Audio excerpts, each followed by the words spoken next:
Oi, oi, tudo bem com você? Eu sou a professora Clis Aragão e o meu sinal na comunidade surda é: seja bem-vindo ao projeto Aprender Além da Escola do Centro de Mídias e Tecnologias Educacionais da CEMED. Hoje iremos conhecer as formas de composição de textos poéticos visuais na nossa aula de língua portuguesa. Embarque comigo na minha, na sua e na nossa Hora de Aprender. Na aula de hoje, vamos fazer uma viagem no universo dos poemas visuais, conhecer mais exemplos desse tipo de expressão poética, observando a sua forma de composição textual. Lembrando que a estrutura dos poemas visuais valoriza os efeitos e forma imagens que chamam a atenção para o sentido do poema. Vamos começar conhecendo um poema muito famoso chamado Pêndulo. Esse poema é composto por apenas uma palavra que se forma aos poucos em cada linha. Observe que o poema começa com a letra P e a cada verso do poema a palavra vai se completando. E na última linha nós conseguimos ler a palavra completa, pêndulo. O que você acha?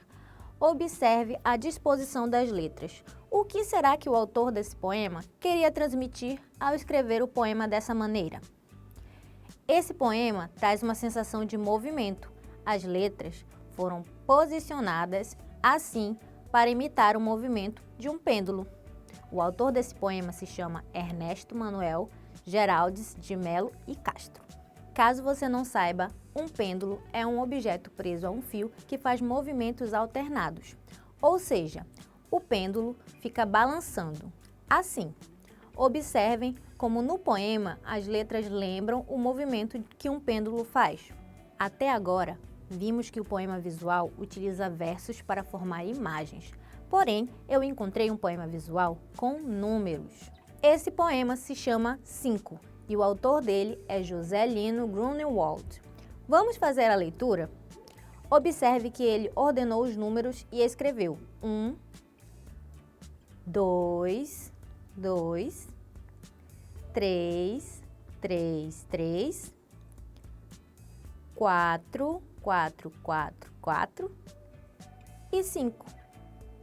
O autor ordenou os números e escreveu número 1, 2 números 2, 3 números 3, 4 números 4 e ao chegar a vez do número 5, ele escreveu a palavra 5. Nesse poema, o autor brincou com os números e quis chamar a atenção para o número 5, que por coincidência escreve-se com 5 letras.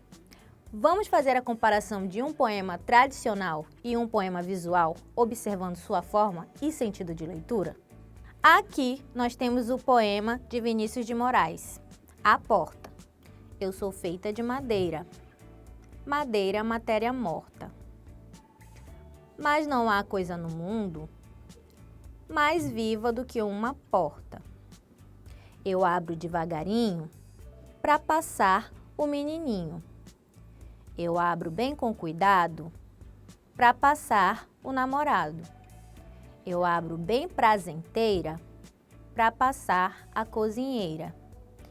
Eu abro de supetão para passar o capitão. Só não abro para essa gente que diz a mim bem me importa que se uma pessoa é burra como uma porta. Eu sou muito inteligente. Eu fecho a frente da casa, fecho a frente do quartel, fecho tudo nesse mundo. Só vivo aberta no céu. Autor Vinícius de Moraes. Eu adorava esse poema quando era criança. Ficava imaginando cada personagem que aparecia nas estrofes passando pela porta. A arte faz a gente dar asas para a nossa imaginação. Mas agora nós vamos observar a estrutura desse poema. Vem comigo. Observe que esse poema está estruturado de forma bem organizada, pois apresenta um verso em cima do outro. Vocês estão vendo? A leitura dele é feita nesse sentido, da esquerda para a direita e de cima para baixo, seguindo a sequência de uma linha de cada vez. Esse é o formato tradicional de texto. A sua leitura é feita no mesmo sentido dos textos de livros, cartas, receitas, bilhetes, entre outros gêneros textuais. Mas como já vimos, no poema visual, a disposição do texto e o sentido da leitura são diferentes, pois depende do movimento e do sentido que o autor quer dar ao texto. Vou lhe mostrar o poema visual Missão Clipe. Antes de ler o poema, você consegue me dizer qual imagem a estrutura desse poema está formando? Muito bem, os versos desse poema foram organizados para formar a imagem de um clipe de papel. Será que eu consigo fazer a leitura desse poema da esquerda para a direita e de cima para baixo, igual fizemos no poema Porta? Não, né? Pois esse poema está organizado de maneira diferente. Vamos ler? Nossa missão nesta vida é ser um clipe. Unir e unir-se às pessoas. Criar vínculos e laços de importância e afetividade. Autor Fábio Bahia. Viu como a estrutura e a organização do texto fazem toda a diferença para a sua leitura? Nos poemas tradicionais, nós lemos da esquerda para a direita e nos poemas visuais, a leitura segue o movimento do texto. Lembrando que, no poema visual, não existe uma estrutura padrão. O autor é livre para escolher quais recursos quer utilizar. Vem ver outro poema visual. Este é um poema de Fábio Bahia que tem o título Sobre a Mentira. Você consegue perceber qual figura esse poema forma? Parece um caracol, né? Mas será que é isso mesmo? Vamos ler? A mentira é como um perigoso redemoinho. Então, tire-a de uma vez do seu caminho. Autor Fábio Bahia. Então, a imagem que nós imaginávamos que imitava um caracol, na verdade, imitava um redemoinho. E o sentido da leitura nos dá a impressão que estamos indo para o centro do redemoinho. Eu acredito que esse movimento quer mostrar que, de fato, a mentira é muito perigosa. Na aula de hoje, nós vimos que os poemas visuais podem se apresentar de várias formas, dependendo da intenção do autor. E depois de conhecer tantos poemas visuais diferentes, nada melhor do que partir para a nossa hora da atividade.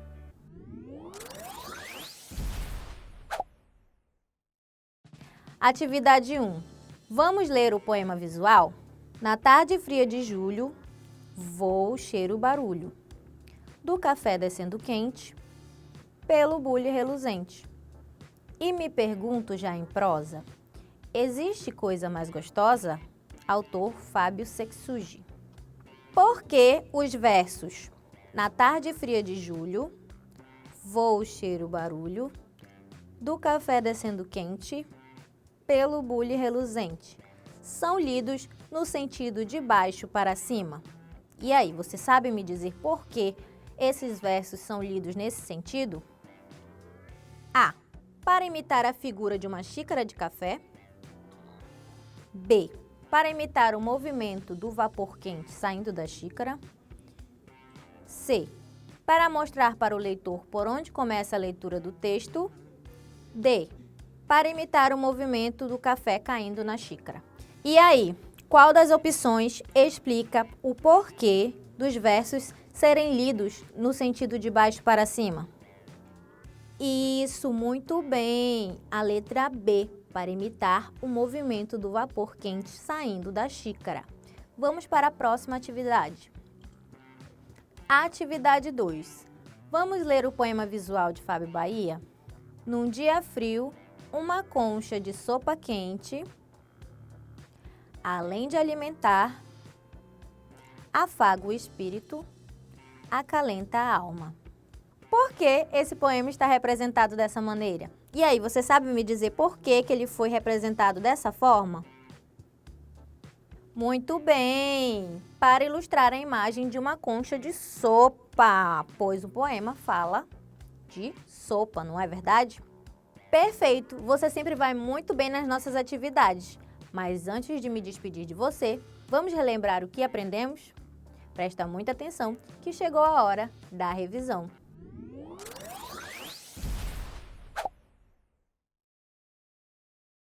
Na aula de hoje, nós observamos em poemas visuais o formato do texto e comparamos o sentido de leitura de um poema no formato tradicional com um poema de formato visual. Praticamos o que aprendemos na nossa hora da atividade e agora a aula chegou ao fim. Espero que tenha gostado de conhecer poemas visuais. Aproveite que a nossa aula acabou e use sua criatividade, construindo vários poemas visuais aí na sua casa. Na próxima aula, teremos muito mais aqui no Aprender Além da Escola. Tchau, tchau!